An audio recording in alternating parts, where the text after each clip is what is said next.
So it was indie published for the first two and then picked up by Trad, and we traditionally published the last one. Okay.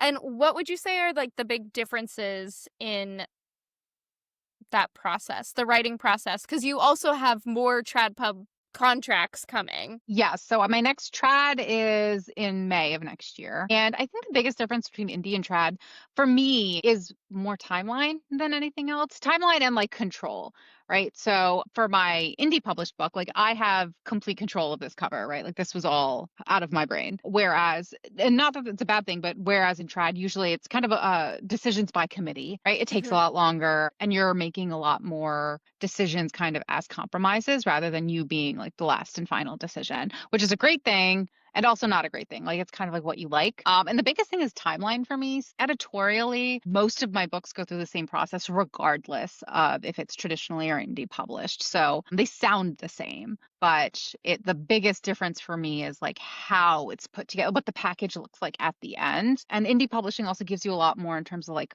freedom for if you want an audiobook in a specific way. So like with my trad pubs, I was given a list of like narrators that were great and I got to pick what I wanted. And it was in dual narration. But with my indie published book, I get to do it in duet. And so it's like a different kind of like narration experience. It's a different audiobook experience. And I get to be the person who makes kind of like the final call.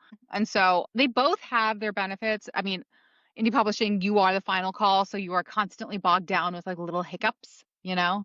Like my life these last 2 weeks have been little hiccups. And so you're just kind of like, it is exhausting in that regard, but I do like it. I think it kind of like scratches the like overly controlling itch I have. And so like I can be like hyper controlling with my indie pubs and kind of like let go and let God with the trad pubs because they've got it all under control.